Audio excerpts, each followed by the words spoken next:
என்னையும் உங்களையும் இந்த உலகத்தில் வாழ வைத்துக் கொண்டிருக்கின்ற வல்ல நாயன் அல்லாஹ்விற்கே சொந்தமானது. அல்ஹம்துலில்லாஹ்.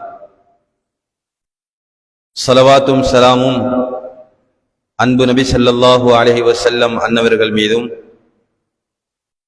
அன்னாருடைய அன்பு தோழர்கள், குடும்பத்தினர்கள், நல்லடியார்கள், கியாமத்துடைய நாள் வரை வர இருக்கின்ற மூமினான ஆண்கள் பெண்கள் அனைவர் மீதும் உண்டாவதாக என வேண்டியதன் பின்னால், அன்பின் இஸ்லாமிய சகோதரர்களே, நானும் நீங்களும் நம்முடைய வாழ்க்கையின் எல்லா நிலைகளிலும் அல்லாஹ்வை பயந்து அஞ்சி வாழ வேண்டும் என்று முதலில் எனக்கும் அப்பால் உங்களுக்கும் வசியத்தும் நசீஹத்தும் செய்து கொள்கிறேன்.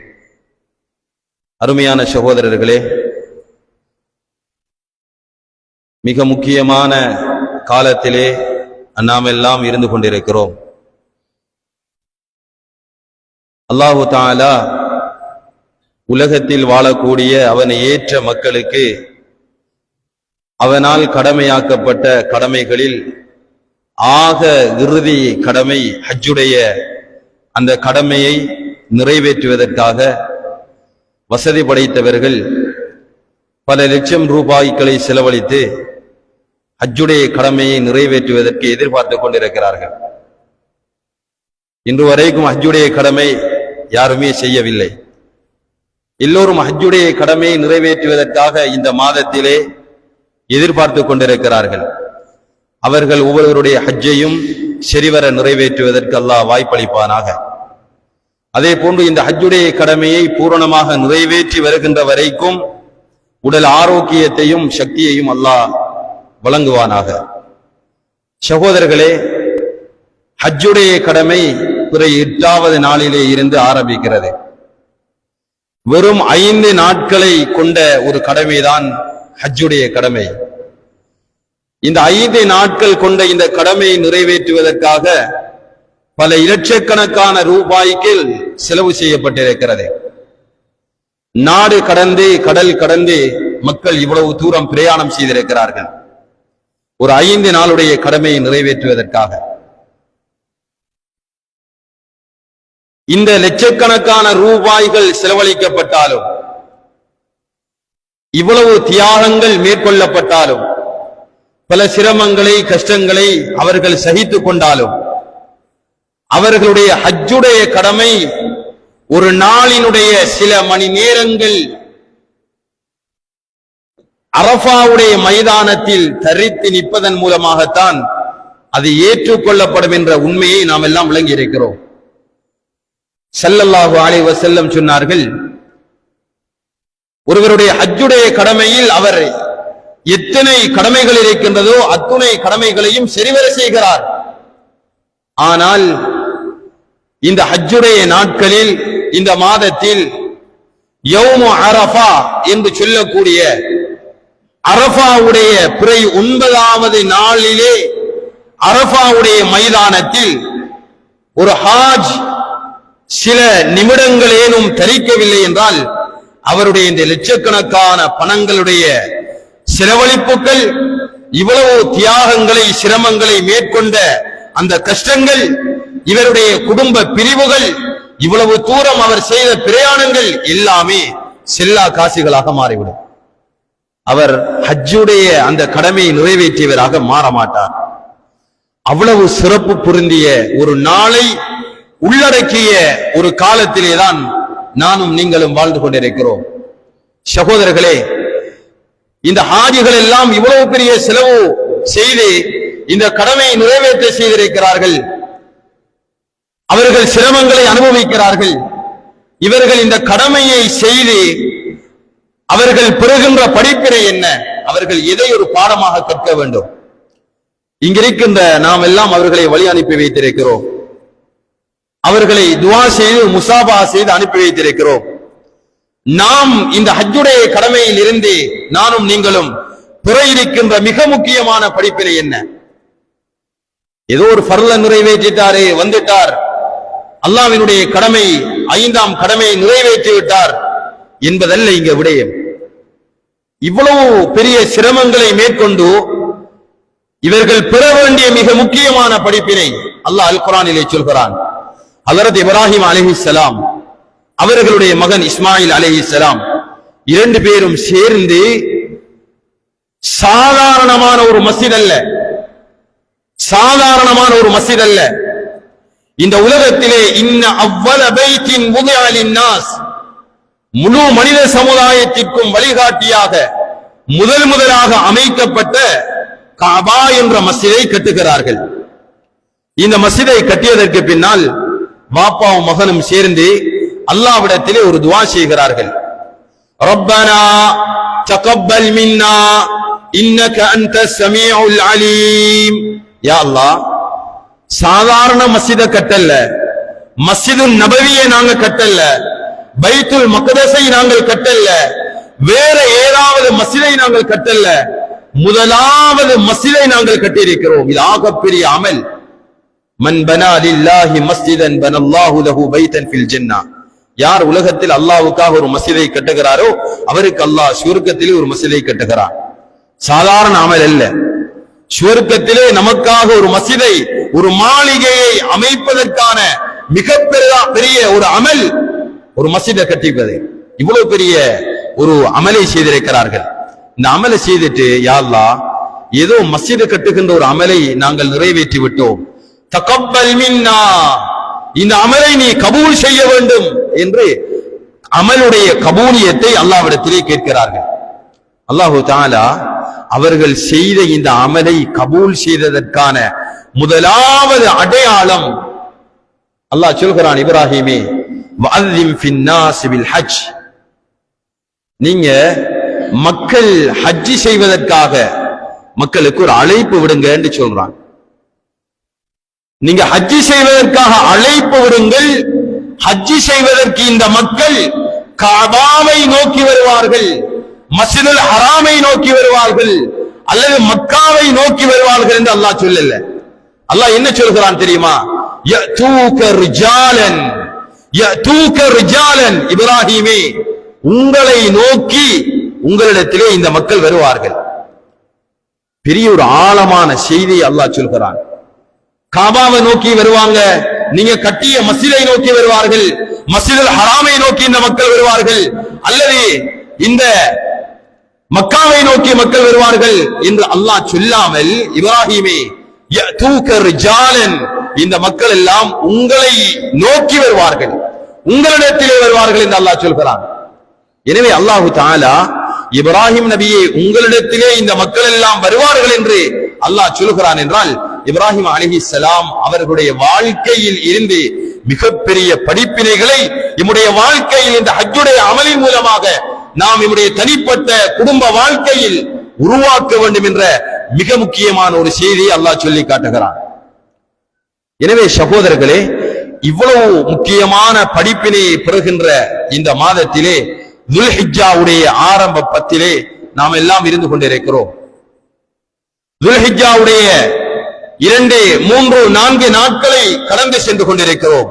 சகோதரர்களே, இந்த ஹஜ்ஜுடைய அமல் எந்த ஒரு அரஃபாவுடைய நாளிலே தொங்கி நிற்கிறதோ, நிலைத்திருக்கிறதோ, அந்த நாளை நாம் எல்லாம் அடைய இருக்கிறோம். எனவே இந்த அரஃபாவுடைய நாள் என்றால் என்ன? இந்த அரஃபாவுடைய நாளிலே ஸல்லல்லாஹு அலைஹி வஸல்லம் எப்படியான செய்திகளை எங்களுக்கு சொல்லி இருக்கிறார்கள் என்ற மிக முக்கியமான விடயங்களை நாம் எல்லாம் தெரிந்திருக்க வேண்டும். சகோதரர்களே, ஸல்லல்லாஹு அலைஹி வஸல்லம் இந்த அரஃபாவினுடைய அந்த நாளின் சிறப்புகளை மிக அழகாக, ஆழமாக, கட்டம் கட்டமாக எமக்கு சொல்லி தந்திருக்கிறார்கள். ஸல்லல்லாஹு அலைஹி வஸல்லம் சொன்னார்கள், உலகத்திலே ஒரு மனிதன் வாழ்கின்ற நாட்களில் ஆக சிறந்த நாள் அது அரஃபாவுடைய நாள் தான். ஹஜ்ரத் ஜாபிர் ரலியல்லாஹு அன்ஹு அவர்கள் அறிவிக்கிறார்கள், இப்னு ஹிப்பானிலே பதிவு செய்யப்பட்டிருக்கின்ற ஒரு ஹதீஸ். ஸல்லல்லாஹு அலைஹி வஸல்லம் சொன்னார்கள், அஃவலுல் அய்யாம், ஒரு மனிதன் உலகத்திலே கழிக்கின்ற நாட்களில் ஆக சிறந்த உயர்ந்த ஒரு நாள் இருக்கும் என்றால் யௌமு அரஃபா, நீங்கள் அடைய இருக்கின்ற 9வது நாள் அரஃபாவுடைய நாள் என்று சொல்லி காட்டினார்கள். சகோதரர்களே, இன்னொரு ரிவாயத்திலே வந்திருக்கிறது, ஸல்லல்லாஹு அலைஹி வஸல்லம் சொன்னார்கள், மா மின் யௌமின் அஃவலு இன்தல்லாஹ் மின் யௌமி அரஃபா, உலகத்திலே ஆக சிறந்த நாள் அரபாவுடைய நாளை விடுத்து வேறு எந்த நாளுமே இருக்க முடியாது. அந்த நாளிலே அல்லாஹு தஆலா இந்த உலகத்தினுடைய அடி வானத்திற்கு வருகிறான். ஃபயுபாஹி பி அஹ்லில் அர்த் அஹ்லஸ் ஸமா, பூமியிலே வாழ்கின்ற மக்களை பற்றி வானத்திலே வாழ்கின்ற மலக்குமார்களிடத்திலே அல்லாஹ் பெருமையாக பேசுகிறான்.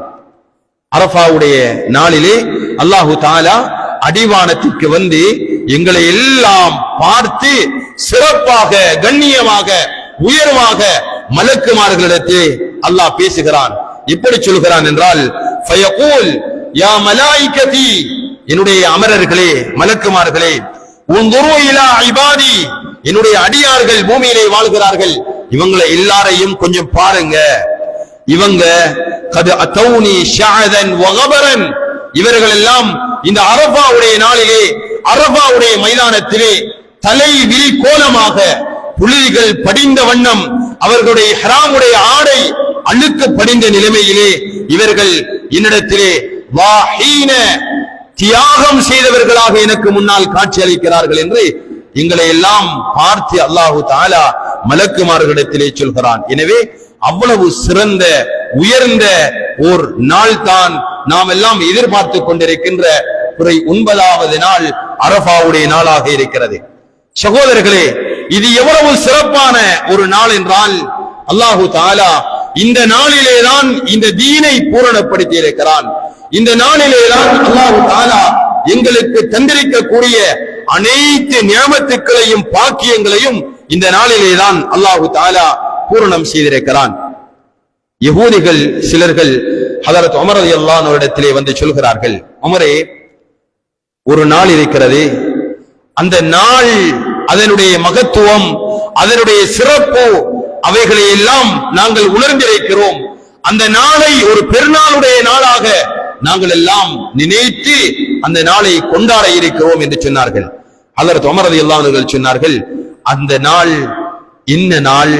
அந்த நாள் அல்லாஹ் தஆலா ஸல்லல்லாஹு அலைஹி வஸல்லம் அவர்களுக்கு என்ன செய்தியை சொன்னான், அந்த செய்தியை அல்லாஹ் எந்த நிலையில் சொன்னான், ஸல்லல்லாஹு அலைஹி வஸல்லம் அவர்களுக்கு அந்த செய்தி கிடைக்கின்ற பொழுது நபி அவர்கள் எங்கிருந்தார்கள் என்பதெல்லாம் எனக்கு தெரியும் என்று ஹஜ்ரத் உமர் ரலியல்லாஹு அன்ஹு அவர்கள் சொல்லிவிட்டு குர்ஆனுடைய வசனத்தை ஓதி காட்டுகிறார்கள். அல் யௌம அக்மல்து லக்கும் தீனக்கும் வ அத்மம்து அலைக்கும் நிஅமதி வ ரதீது லக்குமுல் இஸ்லாம தீனா. அல்லாஹ் தஆலா நபி அவர்களை பார்த்து சொல்கிறான், நபியே, அல் யௌம அக்மல்து லக்கும் தீனக்கும், இன்றைய நாளில் உங்களுடைய தீனை பூரணமான ஒரு நிலைக்கு நாம் கொண்டு வந்திருக்கிறோம்.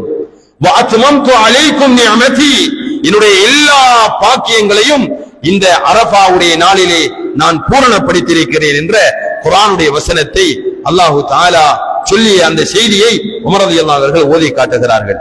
சகோதரர்களே, இந்த அரபாவுடைய நாளிலே தான் அல்லாஹ் தஆலா இந்த தீனை பூரணப்படுத்தியிருக்கிறான்.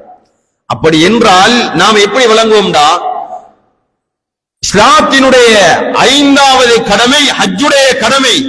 எனவே அல்லாஹ் தஆலா ஹஜ்ஜுடைய கடமையை இந்த நாளிலே தான் பூரணப்படுத்தியிருக்கிறான் என்பதுதான் நாம விளங்கிக் கொள்ளக்கூடிய விஷயம். ஆனால் உண்மையிலே அது அல்ல. உண்மையிலே அது அல்ல. தஃப்சீருடைய உலமாக்கள் சொல்கிறார்கள், ஹஜ்ஜுடைய கடமை அது இறுதி கடமைதான். அந்த காலத்திலே எல்லாரும் ஹஜ்ஜி செய்திருக்கிறார்கள். ஆனால் இஸ்லாம் எப்படி ஹஜ்ஜை செய்ய வேண்டுமோ அந்த முறையை ஸல்லல்லாஹு அலைஹி வஸல்லம் அவர்கள் மூலமாக அல்லாஹ் தஆலா குர்ஆனுடைய வசனத்தின் மூலம் இந்த நாளிலேதான் இப்படித்தான் உங்களுடைய ஹஜ்ஜி இருக்க வேண்டும், நீங்கள் அரபாவுடைய அந்த நாளிலே தரிப்பதனால் தான் உங்களுடைய ஹஜ்ஜி அது ஏற்றுக்கொள்ளப்பட்ட ஒரு ஹஜ்ஜாக மாறும் என்ற மிக முக்கியமான ஒரு செய்தியை அல்லாஹ் எங்களுக்கு சொல்லி இந்த தீனை, இஸ்லாத்தை எங்களுக்கு பூரணப்படுத்தி காட்டுகிறான். இரண்டாவது, வ அத்மம்து அலைக்கும் நிஅமதி, என்னுடைய நியமத்துக்களை நான் இந்த நாளிலே தான் பூரணப்படுத்தி தந்திருக்கிறேன் என்றால், சகோதரர்களே, அல்லாஹ் தஆலா எமக்கு கண்ணை தந்திருக்கிறான், நாவை தந்திருக்கிறான், பேசும் ஆற்றலை தந்திருக்கிறான், இதர பாக்கியங்களை தந்திருக்கிறான். இதுவல்ல அல்லாஹ் சொல்லக்கூடிய நியமத். அல்லாஹ் தஆலா ஒரு மனிதனுக்கு கொடுக்கின்ற, வழங்குகின்ற பாக்கியங்களில் ஆக உயர்ந்த பாக்கியம் அல்லாஹ்வுடைய பாவ மன்னிப்பு கிடைப்பது, அல்லாஹ்வுடைய மகஃபிரத் என்ற பாவ மன்னிப்பு கிடைப்பது. அல்லாஹ்வுடைய மகஃபிரத் என்ற ஆக மிகப்பெரிய பேரு பாவ மன்னிப்பை இந்த அரஃபாவுடைய தினத்திலே அடியார்களுக்கு அல்லாஹ் கொடுக்கிறான். எனவே அந்த மகஃபிரத்துடைய பாக்கியத்தையும் அல்லாஹ் இந்த அரஃபாவுடைய தினத்திலே வைத்திருக்கிறான் என்ற செய்தியை ஸல்லல்லாஹு அலைஹி வஸல்லம் அவர்கள் எங்களுக்கு சொல்லி தந்திருக்கிறார்கள். அதே போன்ற சகோதரர்களே, இந்த அரஃபாவுடைய நாள் நாம் எல்லாம் எதிர்பார்த்துக் கொண்டிருக்கின்ற இந்த பிறை 9வது நாள், அந்த அரஃபாவுடைய நாள் ஸல்லல்லாஹு அலைஹி வஸல்லம் சொன்னார்கள், இது பெருநாளுடைய நாளை போன்றது, பெருநாளுடைய நாளை போன்றது. நபி அவர்கள் சொன்னார்கள், அபூ உமாமா ரலியல்லாஹு அன்ஹு அறிவிக்கிறார்கள், யௌமு அரஃபா வ யௌமுன் நஹர் வ அய்யாமு தஷ்ரீக், அரஃபாவுடைய தினம் பிறை 9வது நாள், பிறை 10வது யௌமுன் நஹர் பெருநாளுடைய ஹஜ் பெருநாளுடைய நாள், வ அய்யாமு தஷ்ரீக் அதை தொடர்ந்து வரக்கூடிய 3 அய்யாமு தஷ்ரீக்குடைய நாட்களும் அது பெருநாளுடைய தினத்தை போன்றது என்று ஸல்லல்லாஹு அலைஹி வஸல்லம் சொன்னார்கள். அதனால் எப்படி இந்த அரஃபாவுடைய நாளை நானும் நீங்களும் வரவேற்க வேண்டும். சகோதரர்களே, பெருநாளுடைய தினம் என்றால் ஆடைகள் வாங்குகிறோம், பெருநாளுடைய தினம் என்றால் பலகாரங்களை நாம் ஏற்பாடு செய்கிறோம், பெருநாளுடைய தினத்திற்காக இதர இன்னொரு ஏற்பாடுகளை நாம் செய்கிறோம். இதே போன்று அரஃபாவுடைய நாளையும் ஒரு பெருநாளுடைய நாளை போன்று நினைத்து அந்த நாளை சந்தோஷமாக நாம் எல்லாம் வரவேற்க வேண்டும் என்ற ஒரு அழகான செய்தியையும் ஸல்லல்லாஹு அலைஹி வஸல்லம் அவர்கள் நமக்கு சொல்லி காட்டியிருக்கிறார்கள். அதே போன்று சகோதரர்களே, நாம் அடைய இருக்கின்ற இந்த மாதத்திலே 9வது பிறை அரஃபாவுடைய தினம் இருக்கிறதே, அது ஒரு சாதாரணமான ஒரு தினம் கிடையாது. அல்லாஹு தஆலா அந்த நாளினுடைய ஒரு நோன்பிற்காக அல்லாஹு தஆலா எங்களுடைய முந்தைய ஒரு வருடத்தினுடைய பிந்திய ஒரு வருடத்துடைய பாவங்களை அல்லாஹ் மன்னிக்கிறான். நபி அவர்கள் சொன்னார்கள், ஸியாமு யௌமி அரஃபா, அரஃபாவுடைய நாளினுடைய ஒரு நோன்பின் மூலமாக அல்லாஹு தஆலா அஹ்தஸிபு அலல்லாஹ், நான் அல்லாஹு தஆலாவிடத்திலே நன்மையை ஆதரவு வைக்கிறேன், அய்யுகஃபிர ஸனத்தல்லதி கபலா வல்லதி பஅதா, அல்லாஹு தஆலா அந்த ஒரு நாளினுடைய நோன்பு நோற்பதன் மூலமாக அந்த நோன்பு நோக்கக்கூடிய அந்த அடியானுடைய முந்தைய ஆண்டினுடைய ஒரு வருடத்தினுடைய பாவங்களையும் அவனுடைய வாழ்க்கையினுடைய பிந்தைய ஒரு வருடத்துடைய பாவங்களையும் அல்லாஹு தஆலா மன்னிக்க வேண்டும் என்று அல்லாஹு தஆலாவிடத்திலே நான் நன்மையை ஆதரவு வைக்கிறேன் என்று சொன்னார்கள். சகோதரர்களே, இது ஒரு பாரமான அல்லது புத்திக்கு அப்பாற்பட்ட ஒரு விடயம் கிடையாது. முஸ்லிமிலே பதிவு செய்யப்பட்டிருக்கின்ற ஹதீஸ். சகோதரர்களே, அல்லாஹு தஆலா இப்படியான நன்மாராயத்தை முஹம்மது ஸல்லல்லாஹு அலைஹி வஸல்லம் அவர்களுக்கும் சொல்லி இருக்கிறான். நபி அவர்களை பார்த்து அல்லாஹ் சொல்கிறான், நபியே, இந்த மக்காவினுடைய வெற்றி ஏற்பட்டால் இன்னா ஃபதஹ்னா லக ஃபத்ஹம் முபீனா, மக்காவினுடைய வெற்றியை அப்பட்டமான தெளிவான ஒரு வெற்றியாக உங்களுக்கு நாம் ஆக்கி தந்திருக்கிறோம். லியக்ஃபிர லக்கல்லாஹு மா தகத்தம மின் தம்பிக் வ மா தஅக்கர், இந்த வெற்றியின் மூலமாக அல்லாஹு தஆலா உங்களுடைய முந்தைய பிந்தைய எல்லா விதமான பாவங்களையும் அல்லாஹ் மன்னித்து விட்டான் என்று நபிக்கும் அல்லாஹ் இப்படி ஒரு சிறப்பை சொல்லி இருக்கிறான். அதே போன்று பத்ருடைய யுத்தத்திலே கலந்து கொண்ட அன்பு தோழர்களுக்கு அல்லாஹு தஆலா பிரத்யேகமான ஒரு நன்மாராயத்தை ஸல்லல்லாஹு அலைஹி வஸல்லம் அவர்கள் மூலம் சொல்லி காட்டினான்.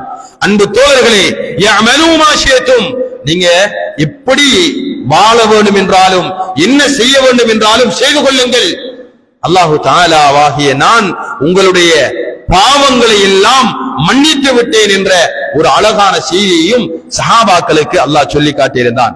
அதே போன்று அல்லாஹு தஆலா எங்களுக்கு ஒரு நன்மாராயமாக சொல்கிறான், யாரெல்லாம் இந்த துல்ஹிஜ்ஜாவுடைய பிறை 9வது நாள் அரஃபாவுடைய தினத்திலே நோன்பு வைக்கிறார்களோ, அந்த நோன்பின் மூலமாக அந்த தினத்தை கண்ணியப்படுத்துகிறார்களோ, அவர்களுடைய முந்தைய பிந்தைய இரண்டும் சேர்ந்து 2 வருடங்களுடைய பாவங்களை அல்லாஹு தஆலா மன்னிக்கிறான் என்று சொன்னார்கள்.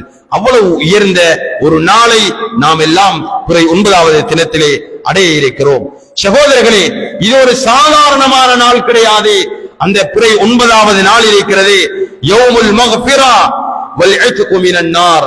அந்த நாளிலே அல்லாஹ் தஆலா அடியார்களுடைய பாவங்களை மன்னிக்கிறான். அந்த அரபாவுடைய நாளிலே அல்லாஹ் நரக விடுதலை, யாரெல்லாம் நரகத்திற்காக அவர்களை அமல்கள் மூலமாக தயாரித்து வைத்திருந்தார்களோ அப்படியான நரகத்திற்கென்று முடிவு செய்யப்பட்டவர்களை நரக விடுதலை கொடுக்கின்ற ஒரு நாளாக அந்த நாளை அல்லாஹு தஆலா ஆக்கியிருக்கிறான். ஆயிஷா ரலியல்லாஹு அன்ஹா அவர்கள் சொல்கிறார்கள், மா மின் யௌமின் அக்ஸர மின் அய்யாதிக அல்லாஹ் ஃபீஹி அபதன் மினன் நார் மின் யௌமி அரஃபா.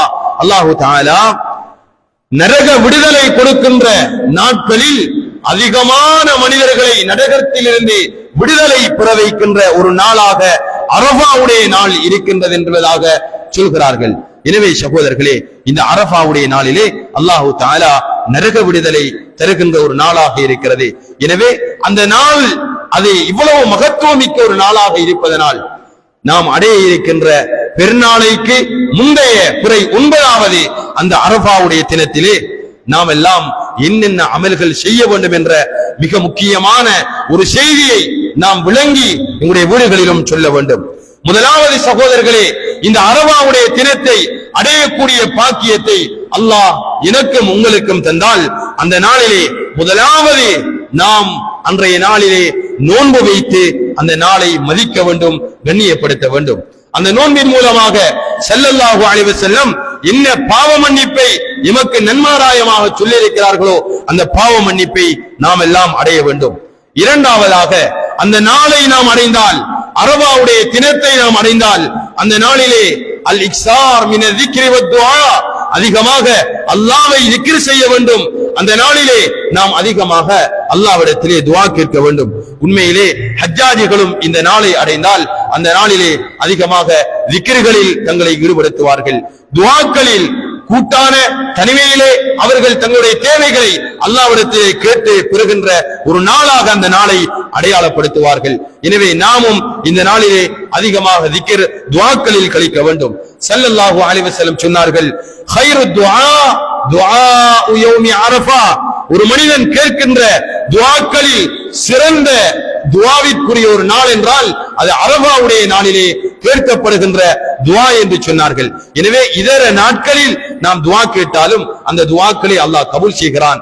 ஆனால் சிறந்த ஒரு இரவு ஒரு நாள் இருக்கும் என்றால் அது அரஃபாவுடைய நாளாக இருப்பதனால் அந்த நாளிலே அதிகமாக நாங்கள் துஆ செய்ய வேண்டும். நபி அவர்கள் சொன்னார்கள், இந்த அரஃபாவுடைய நாளிலே ஒரு மனிதன் கேட்கின்ற துஆக்களில் ஆக சிறந்த துஆ என்ன தெரியுமா? கைரு மா குல்து அன வன்னபியூன மின் கப்லி. நானும் எனக்கு முன்னால் வந்த அத்துணை நபிமார்களும் ரசூல்மார்களும் இந்த பிறை 9வது நாள் அரஃபாவுடைய தினத்திலே கேட்ட ஆக சிறந்த துஆ என்ன தெரியுமா? லா இலாஹ இல்லல்லாஹ் வஹ்தஹு லா ஷரீக லஹு லஹுல் முல்கு வலஹுல் ஹம்து வஹுவ அலா குல்லி ஷைஇன் கதீர் என்ற இந்த zikr, இந்த துஆ, இதுதான் நானும் எனக்கு முன்னால் வந்த அத்துணை நபிமார்களும் ரசூல்மார்களும் கேட்ட zikராக துஆவாக இருக்கிறது என்று சொன்னார்கள். எனவே நாமும் இந்த அரஃபாவுடைய தினத்திலே குறைந்தது நாம் இந்த துஆவை கேட்க வேண்டும், இந்த zikரை அதிகமாக சொல்ல வேண்டும். லா இலாஹ இல்லல்லாஹ் வஹ்தஹு லா ஷரீக லஹு லஹுல் முல்கு வலஹுல் ஹம்து வஹுவ அலா குல்லி ஷைஇன் கதீர் என்ற zikரை துஆவை கேட்கக்கூடியவர்களாக மாற வேண்டும். சகோதரர்களே, அல்லாஹ் எனக்கும் உங்களுக்கும் வீடுகளிலே உள்ள பெண்களுக்கும் இந்த அரஃபாவுடைய தினத்தை அடையக்கூடிய பாக்கியத்தை தந்தால் அந்த நாளிலே நாம் அதிகமாக தக்பீர் சொல்ல வேண்டும். பெருநாளுடைய நாளில் மாத்திரமல்ல, ஐயாமு தஷ்ரீக்குடைய நாளில் மாத்திரமல்ல, அரஃபாவுடைய தினத்திலும் கூட அல்லாஹ்வை நாம் எல்லாம் பெருமைப்படுத்தக்கூடிய அத்துணை வார்த்தைகளும் அது தக்பீர், அல்லாஹ்வை பெருமைப்படுத்தக்கூடிய வார்த்தைகளாக இருக்கிறது. எனவே என்ன வார்த்தையாக இருந்தாலும் நாம் அந்த தக்பீர்களை சொல்ல வேண்டும். அல்லாஹு அக்பர், அல்லாஹு அக்பர், அல்லாஹு அக்பர், லா இலாஹ இல்லல்லாஹு, அல்லாஹு அக்பர், அல்லாஹு அக்பர் வலில்லாஹில் ஹம்த் போன்ற இந்த தக்பீர்களை அதிகமாக இந்த அரஃபாவுடைய தினத்திலே நாம் எல்லாம் செய்ய வேண்டும். சகோதரர்களே, இந்த நாளை அல்லாஹ் எனக்கும் உங்களுக்கும் அடையக்கூடிய ஒரு பாக்கியத்தை அல்லாஹ் தந்துவிட்டால் இந்த நாளிலே நாம் எல்லாம் அல்லாஹ்விடத்திலே கையேந்தி அதிகமாக துஆ செய்ய வேண்டும். சகோதரர்களே, இன்னைக்கு எங்கள் எல்லாருக்கும் எவ்வளவு பிரச்சனைகள், தேவைகள், சிரமங்கள் இருக்கிறது. அல்லாஹ் அடியான் கேட்கின்ற துஆக்களில் சிறந்த துஆவிற்குரிய ஒரு நாளாக இந்த அரபாவுடைய நாளை தந்திருக்கிறான் என்றால் நம்முடைய மொத்த பிரச்சனைகளையும் ஒட்டுமொத்த கஷ்டங்களையும் சிரமங்களையும் அந்த நாளிலே அல்லாஹ்விடத்திலே முன்வைத்து நாம் துஆ கேட்டால் அந்த துஆவை நிச்சயமாக அல்லாஹ் கபூல் செய்வான். அடியார்கள் அல்லாஹ்விடத்திலே இதைத்தான் கேட்க வேண்டும் என்று அல்லாஹ் நிபந்தனையாக சொல்லவில்லை. அடியான் இதைத்தான் கேட்கணும், அப்பதான் நான் கொடுப்பேன் என்று அல்லாஹு தஆலா அப்படி எந்த ஒரு நிபந்தனையும் சொல்லவில்லை. அல்லாஹ் எதிர்பார்க்கிறான், அடியான் எதை வேண்டும் என்றாலும் கேட்கட்டும், நான் கொடுப்பதற்கு தயாராக இருக்கிறேன். வஇதா ஸஅலக இபாதி அன்னி ஃபஇன்னி கரீப் உஜீபு தஅவத்தத் தாஇ. என்னுடைய அடியான் என்னிடத்தில் எதை கேட்டாலும் அவன் கேட்கக்கூடிய அந்த விடயங்களை நான் அண்மித்து அதை கேட்டு அவனுக்கு பதில் கொடுப்பதற்கு தயாராக இருக்கிறேன் என்று அல்லாஹ் சொல்கிறான். எனவே சகோதரர்களே, நாம் வாழ்க்கையில் இந்த தினத்தை, அரபாவுடைய தினத்தை விசேடமாக அடைந்தால் அந்த நாளிலே அதிகமாக துஆ கேட்க வேண்டும். நாம தேவைகள் பிரச்சனைகள் இருந்து துஆ கேட்காமல் இருக்கிறோம். அன்பு சஹாபாக்கள் விசித்திரமான துஆக்களை கேட்டிருக்கிறார்கள். அலா இப்னு ஹதரமி ரலியல்லாஹு அன்ஹு என்று சொல்லக்கூடிய மிகப்பெரிய ஒரு சஹாபி இருந்தார். சகோதரர்களே, அந்த சஹாபி அல்லாஹ்விடத்திலே துஆ கேட்கிறார். யா அல்லாஹ், நான் மரணித்தாலும் என்னுடைய மர்மஸ்தானத்தை, என்னுடைய ஔரத்தை யாருடைய பார்வையிலும் நீ காட்டிவிடக் கூடாது. சுப்ஹானல்லாஹ். இந்த துஆவினுடைய ஆழத்தை பாருங்கள் சகோதரர்களே. அந்த சஹாபி கேட்கின்ற துஆ, நான் மரணித்தாலும் என்னுடைய ஔரத்தை யாருடைய பார்வைக்கும் காட்டி விடாதே யா அல்லாஹ் என்று தன்னுடைய வாழ்நாளில் ஒவ்வொரு நாளும் துஆ கேட்டிருக்கிறார்கள். என்றால் உயிரோட வாழக்கொள்ள இதுவரைக்கும் இந்த ஔரத்தை யாருமே பார்க்கல, மௌத்தானாலும் நீ காட்டி விடக் கூடாது என்று அல்லாஹ்விடத்திலே அவர் துஆ கேட்டிருக்கிறார். சகோதரர்களே, இது ஒரு விசித்திரமான துஆ. நாங்க யோசிப்போம், இப்படியும் துஆ கேட்பதா என்று நாங்க யோசிக்கிறோம். ஆனா நம்மளுக்கு எவ்வளவு துஆ இருக்குது, கேட்க வேண்டிய பிரச்சனைகள், தேவைகள் இருக்குது, அதை நாம யாருமே கேட்கிறது கிடையாது. இந்த சஹாபி இவ்வளவு ஒரு விசித்திரமான ஒரு துஆவை அல்லாஹ்விடத்திலே கேட்டு வந்தார். ஒரு நாளைய தினம் அவர் அன்பு தோழர்களுடன், சஹாபாக்களுடன் இணைந்து அல்லாஹ்வுடைய பாதையிலே ஒரு பிரயாணத்தை மேற்கொள்கிறார். இடைநடுவுல ஹஜரத் அலா இப்னு ஹலரமி ரலியல்லாஹு அன்ஹு அவர்கள் வஃபாத் ஆகி விடுகிறார்கள். தபரானியிலே பதிவு செய்யப்பட்டிருக்கின்ற ஹதீஸ். வஃபாத் ஆகி விடுகிறார்கள். சஹாபாக்கள், இவர் அலா இப்னு ஹலரமி மௌத்தாகிட்டாரே, இவருடைய ஜனாசாவை குளிப்பாட்ட வேண்டும், கவரிட வேண்டும், தொழுவிக்க வேண்டும், அடக்க வேண்டும், இது ஜனாசாவுடைய கடமைகளில் உள்ளவைகள்.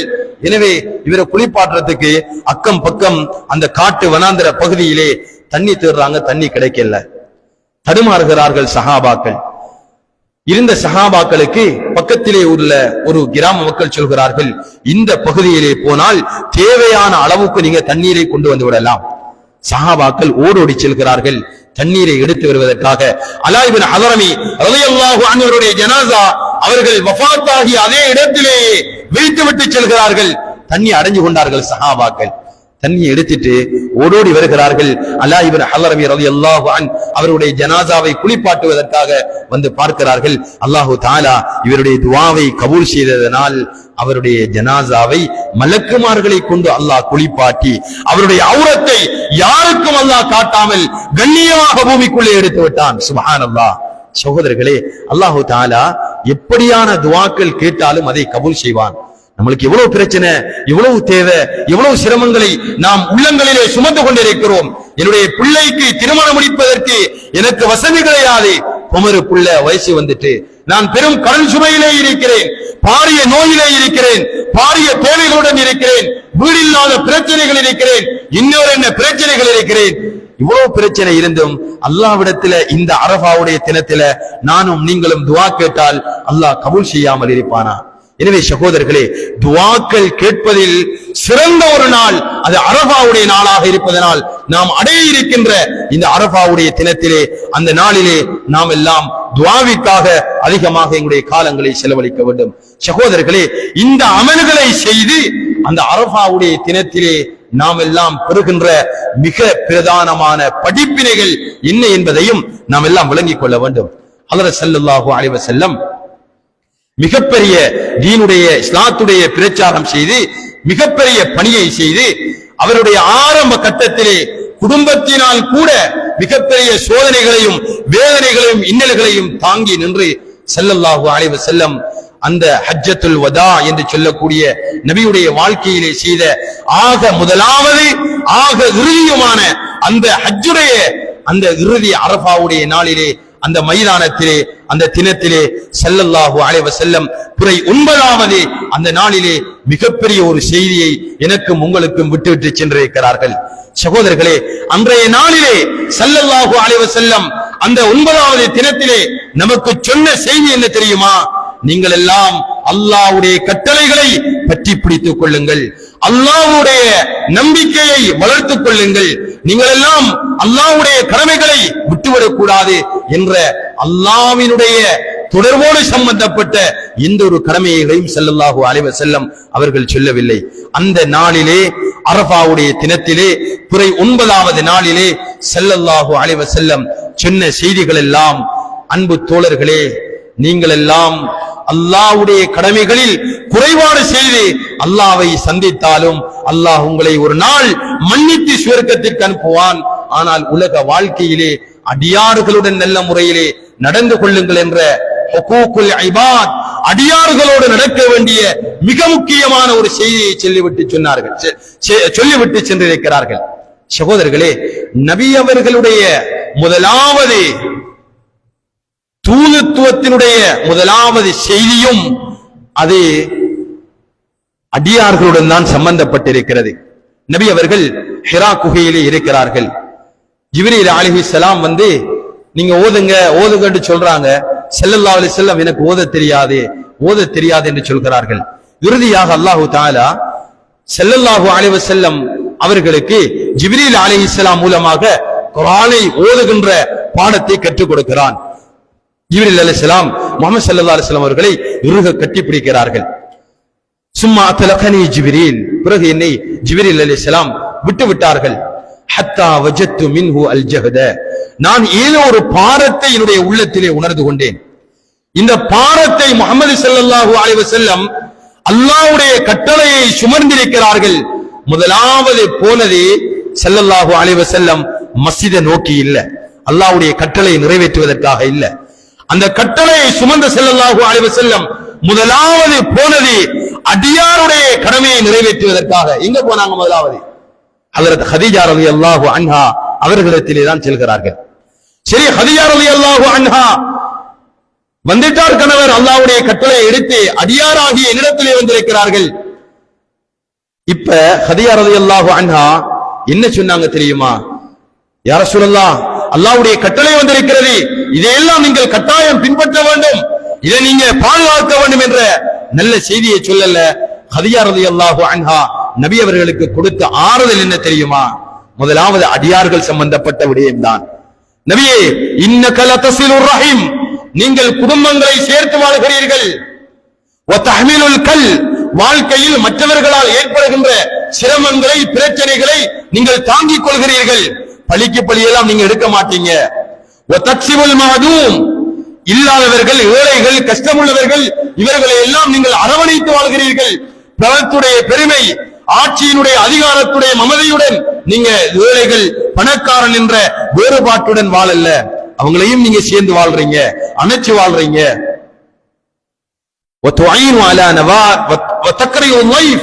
நீங்க வீட்டுக்கு யார் விருந்தாளியாக வந்தாலும், அது மாற்று சகோதரர்களாக இருந்தாலும் அவங்களையும் மதிக்கிறீங்க, விருந்தோமல் கொடுக்கிறீங்க.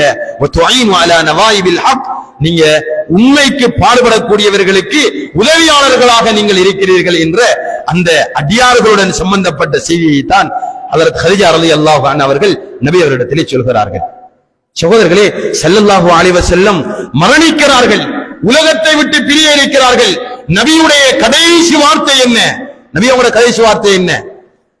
கடைசி வார்த்தை அல்லாஹ்வுடைய கடமைகளை நபி அவர்கள் ஞாபகப்படுத்தல. நபியுடைய கடைசி வார்த்தை என்ன தெரியுமா? அஸ்ஸலா அஸ்ஸலா, தொழுகையை நீங்க பற்றி பிடிங்கன்னு சொன்னாங்க. ஆனா கடைசி வார்த்தை என்னண்டா? வமா மலக்கத் ஐமானுக்கும், அடியார்களுடைய விஷயத்தில் ஜாக்கிரதையாக இருங்க, அடியார்களுடைய விடயத்தில் மிக கவனமாக நடந்து கொள்ளுங்கள். சகோதரர்களே, அல்லாஹ்வுடைய கடமைகளில் நானும் நீங்களும் ஏதாவது பலகீனப்பட்டு விட்டால் நிச்சயமாக அல்லாஹ் மன்னிப்பான். அடியார்களோடு சம்பந்தப்பட்ட விடயங்களில் குறைபாடு செய்தால் ஒரு நாளும் அல்லாஹ் மன்னிக்க மாட்டான். ஸல்லல்லாஹு அலைஹி வஸல்லம் சொன்னார்கள், நாளை மறுமையுடைய நாளையிலே 3 விதமான கோட்ஸ்கள் நிறுவப்படும். 3 விதமான கோட்ஸ்கள். அந்த 3 கோட்லையும் ஒவ்வொரு கோட்லையும் ஜட்ஜாக அல்லாஹ் இருக்க போகிறான். சகோதரர்களே, பிரதிவாதிகளாக விசாரணைக்குட்படுத்தப்படுகின்றவர்களாக நானும் நீங்களும் இவருடைய வீடுகளிலே வாழக்கூடிய பெண்களும் பெண் பிள்ளைகளும் வாலிபர்களும் சிறுவர்களும் தான் இருக்க போகிறோம். முதலாவது கோட் சகோதரர்களே, அல்லாஹ் ஜட்ஜ்மென்ட் செய்ய போகிறான். முன்னால் நிற்க போகிறார்கள். யார் நிற்க போறாங்க? முதலாவது கொண்டு வரப்படுகின்ற குற்றவாளிகள் யார் தெரியுமா? உலகத்தில் அடியோடு அல்லாஹ்வை மறுத்தவர்கள், அல்லாஹ்வை நிராகரித்தவர்கள், ஈமானை ஏற்காதவர்கள், இஸ்லாத்தை ஏற்காதவர்கள், இவர்கள் குற்றவாளிகளாக அடையாளப்படுத்த போகிறார்கள். இந்த நேரத்தில் அல்லாஹ் தீர்ப்பு வழங்குவான். ஜட்ஜாக இருந்து, அடியார்களே, என்னுடைய எவ்வளவு செய்திகள் வந்தது, எவ்வளவு அத்தாட்சிகள் எல்லாம் உங்களுக்கு முன்னால் வந்தது, எவ்வளவு நல்லுபதேசங்கள் எல்லாம் உங்களுக்கு முன்னால் காட்சி அளித்தது, இதையெல்லாம் கேட்டுட்டு என்ன முழுமையாக நிராகரிச்சிட்டீங்க தானே, அதனால உங்களுக்கு ஒரு நாளும் மன்னிப்பே கிடையாது. காலிதீன், நீங்கள் நிரந்தரமாக நரகத்திலே இருப்பீர்கள். முஹல்லதூன், நிரந்தரமாக நீங்கள் நரகத்திலே ஆக்கப்பட்டிருக்கிறீர்கள். ஒரு நாள் உங்களுக்கு நரகத்திலே இருந்து விமோசனம் கிடையாது. நரகவாதிகள் நீங்கள் போய்விடுங்கள் என்று அல்லாஹ் நிரந்தரமான தீர்ப்பு கொடுத்து விடுவான் நரகவாதிகளாக. இப்ப எங்க போறது? அல்லாஹ்வை ஏற்ற, ஈமானை ஏற்ற, இஸ்லாத்தின் பிரகாரம் இஸ்லாமிய பேர்களை சுமந்த நானும் நீங்களும், என்னுடைய தாயும் உங்களுடைய தாயும், என்னுடைய மனைவியும் உங்களுடைய மனைவியும், என்னுடைய பிள்ளைகளும் உங்களுடைய பிள்ளைகளும் தான் முன்னால் இருக்க போகிறார்கள். காவிர்களுக்கு விஷயம் முடிஞ்சு நாம தான் இருக்க போறோம். இரண்டாவது கோர்ட் நடக்க போகுது. அல்லாஹ் ஜட்ஜ்மென்ட் செய்ய போகிறான். முன்னால் குற்றவாளிகள் இருப்பார்கள். அவங்க யாருண்டா? அவங்க அடியார்களுடன் சம்பந்தப்பட்ட விடயங்களில் எந்த விதமான குறைபாடும் செய்யாமல் 100க்கு 100 நல்லா நடந்தவங்க. வாப்பாவோட நல்லா நடந்திருப்பார், உம்மாவோட நல்லா நடந்திருப்பார், மனைவியுடன் நல்லாக நடந்திருப்பார், அடியார்களுடன், அயலவர்களுடன், பிள்ளைகளுடன், உலகத்திலே உள்ள ஒவ்வொரு மனிதர்களுடனும், மிருக ஜாதிகளுடனும் நல்ல முறையில நடந்திருப்பார். ஆனா இவர் அல்லாஹ்வுடைய விடயத்தில ரொம்ப பலகீனம் காட்டியிருப்பார். நிறைய பேர் இருக்கிறோம், கலிமா சொன்ன சகோதரர்கள் முஸ்லிம்கள் நிறைய பேர் இருக்கிறாங்க. இப்படி அவங்க மற்றவங்களோட உள்ளத்தை நோவடிக்க மாட்டாங்க, மற்றவர்களே சுரண்ட மாட்டாங்க, மற்றவங்களுக்கு அநியாயம் செய்ய மாட்டாங்க, அதை பெருமையாகவும் பேசிக் கொள்வார்கள். இவர் எல்லாம் தொழுகிறாரு, ஆனா மற்றவங்களோட விஷயத்தில் இவர் கோட்ட விடுறார். நாங்க தொழுகிறல்ல தான், பெருமையா பேசுறார். நாங்க தொழுகிறல்ல தான், ஆனா நாங்க யார உள்ளத்தையும் நோவடிக்கிறல்ல, யாரையும் சுரண்டதில்லை, யாரையும் அநியாயம் செய்யறதில்லை அப்படின்னு சொல்லுவாங்க. இவங்க தான் குற்றவாளிகளாக வரப்போகிறார்கள். அல்லாஹ் சொல்லுவான், அடியார்களே, அடியார்களே, நீங்க எல்லாம் சக அடியார்களுடன் நல்ல முறையில் நடந்திருக்கிறீங்க. ஆனா அல்லாஹ்வாகிய இந்த கட்டளைகளை நீங்க புறக்கணிச்சிட்டீங்க தானே. பாங்கு சொன்னிச்சு நீங்க தொழல்ல, நல்ல அமல்கள் செய்யல, ஹஜ்ஜிக்கு கடமையாக இருந்தீங்க, ஹஜ்ஜி போகல, இன்னொரு இந்த கடமைகளையும் கட்டளைகளையும் நீங்க நிறைவேற்றல. அதனால நீங்க ஏந்த கடமைகள்ல பலகீனப்பட்டத்தினால, இதை மறுத்து இதை செய்யாம வாழ்ந்ததினால உங்களுக்கு தண்டனை தந்துதான் ஆகணும். அதனால நீங்க நரகத்துக்குள்ள போங்க.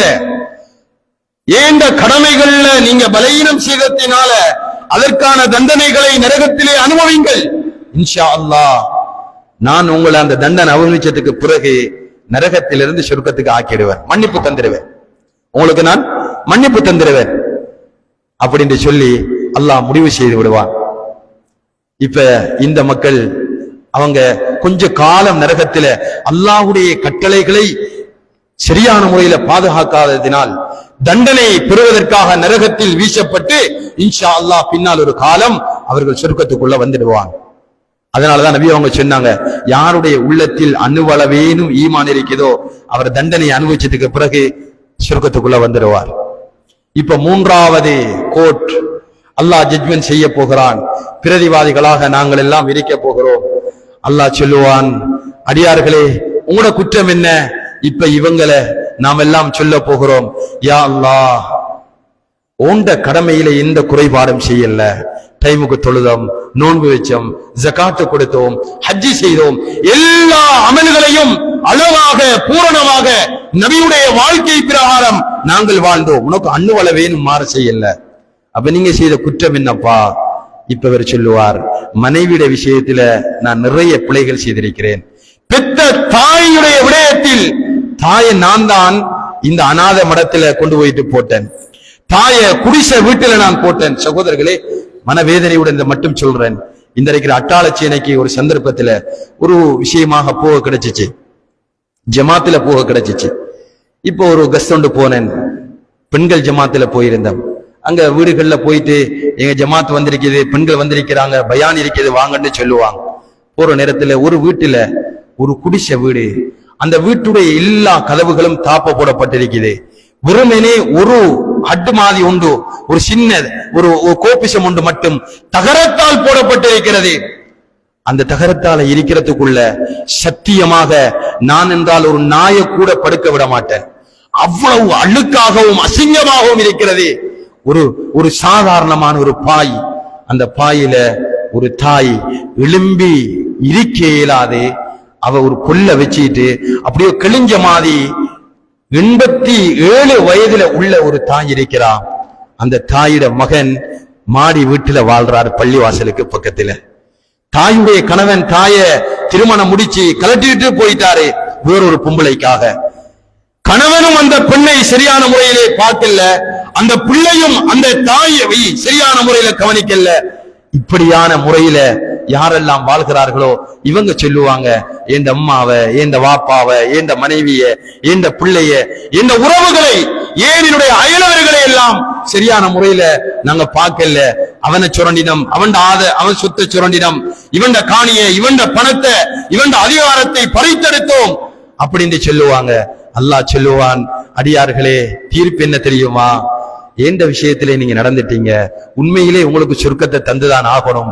ஆனால் இவர்கள் மன்னிக்காத வரை உங்களுக்கு சொர்க்கம் ஹராம்.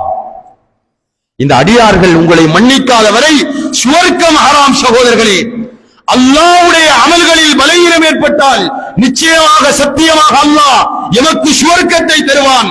அடியார்களுடைய அமல்களில் குறைபாடுகள் செய்தால் சுவர்க்கம் ஹராமாக்கப்படும். சகோதரர்களே, இந்த மிகப்பெரிய செய்தியை அரஃபாவுடைய தினத்திலே பிறை 9வது நாளிலே ஸல்லல்லாஹு அலைஹி வஸல்லம் எனக்கும் உங்களுக்கும் மிகப்பெரிய செய்தியாக சொல்லி இருக்கிறார்கள். இன்னைக்கு துனியாவுல இவங்களெல்லாம் ஏன் வெறுத்து வாழ்றோம்? வாப்பா தர வேண்டியத்தை தரல, வாப்பா தர வேண்டியத்தை தரல, அதனால வாப்பால ஜனாசா கூட இல்ல. அம்மா என்ற மனைவியை ஏசித்தா, அதனால அம்மாவோட முகத்தை மௌத்து வரைக்கும் பார்க்கல. அப்ப மௌத்து வரைக்கும் அம்மா மனைவியை ஏசினத்தினால அம்மாக்கு மன்னிப்பு இவர் கொடுக்கலண்டா, இந்த அம்மா நாளைக்கு மறுமையில சகோதரர்களை நம்மளுக்கு எப்படி மன்னிப்பு தருவா? வாப்பா சொத்தை சரியா தரலன்றதுனால வாப்பாட மையத்துக்கு கூட போகாம இவர் வாப்பாக்கு மன்னிப்பு கொடுக்கலண்டா, அந்த வாப்பா மறுமையில எனக்கு எப்படி மன்னிப்பு வழங்குவார்? சகோதரர்களே, அதனால அடியார்களுடைய விஷயத்தில் மிக கவனமாக இருக்க வேண்டும் என்ற ஒரு ஆழமான செய்தியை இந்த அரபாவுடைய தினம் எனக்கும் உங்களுக்கும் சொல்கிறது. அதையும் படிப்பினையாக பெற்று நல்லவர்களாக வாழ்வதற்கு எல்லாம் வல்ல அல்லாஹ் எம் அனைவருக்கும் தௌஃபீக் செய்வானாக. யா அல்லாஹ், என்னுடைய பாவங்களை மன்னிப்பாயாக, தாய் தந்தையருடைய பாவங்களை மன்னிப்பாயாக, அடியார்களுடைய ஹக்குகளை கொடுத்து வாழ்கின்ற மூமினான முஸ்லிமான ஆண்களாக பெண்களாக என்னையும் என்னுடைய மனைவி மக்களையும் பெற்றோர்களையும் முழு மனிதர்களையும் வாழ வைப்பாயாக. வாஹிரு தஅவானா அல்ஹம்துலில்லாஹி ரப்பில் ஆலமீன். அல்ஹம்துலில்லாஹி ரப்பில் ஆலமீன். ஹம்தன் கஸீரன் طيبا مباركا فيه حمدا يوافي نعمه ويكافئه مزيدا. اللهم صل على محمد الذي ارسله بالحق شاهدا ومبشرا ونذيرا وداعيا الى الله باذنه وسراجا منيرا وعلى اله واصحابه اجمعين. اما بعد، فيا عباد الله، اوصيكم واياي اولا بتقوى الله. اتقوا الله تبارك وتعالى، فقد قال الله تعالى: اعوذ بالله من الشيطان الرجيم، بسم الله الرحمن الرحيم. ما سلككم في سقر؟ قالوا لم نكن من المصلين ولم نكن نطعم المسكين وكنا نخوض مع الخائضين. قال صلى الله عليه وسلم: الحج عرفة أو كما قال عليه الصلاة والسلام. أقول قولي هذا وأستغفر الله لي ولكم ولسائر المسلمين من كل ذنب فاستغفروا إنه هو الغفور الرحيم.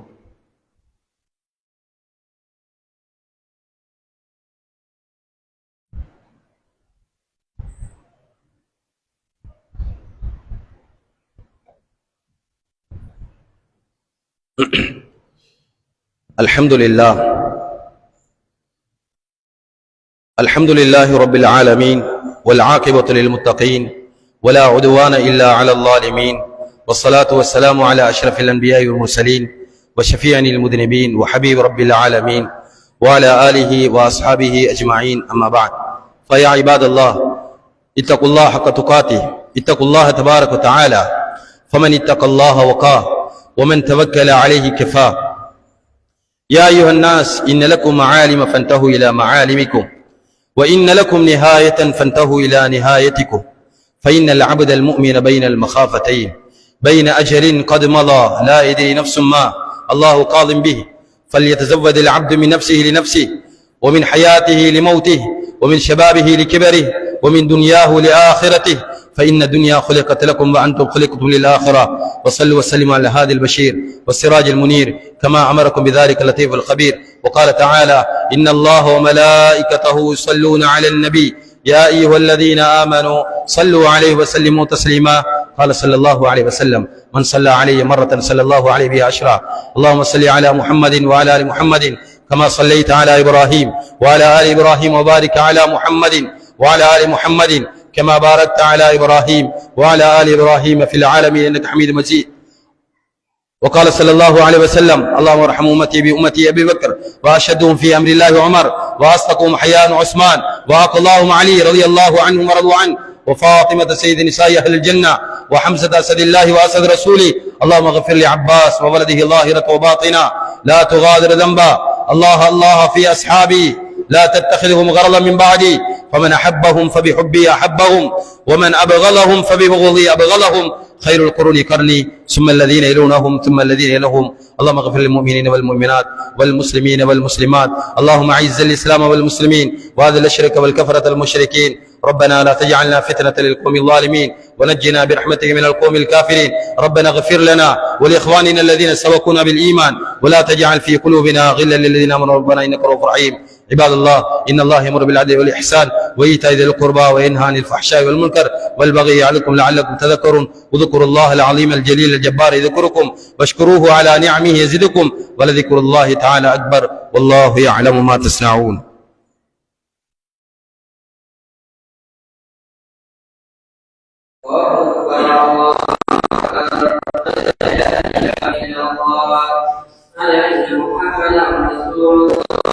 حي على السلام، حي على الفلاح، قد قامت الصلاة. الله أكبر، الله أكبر، لا إله إلا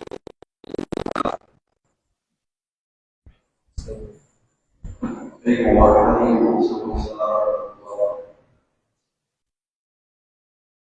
الله أكبر.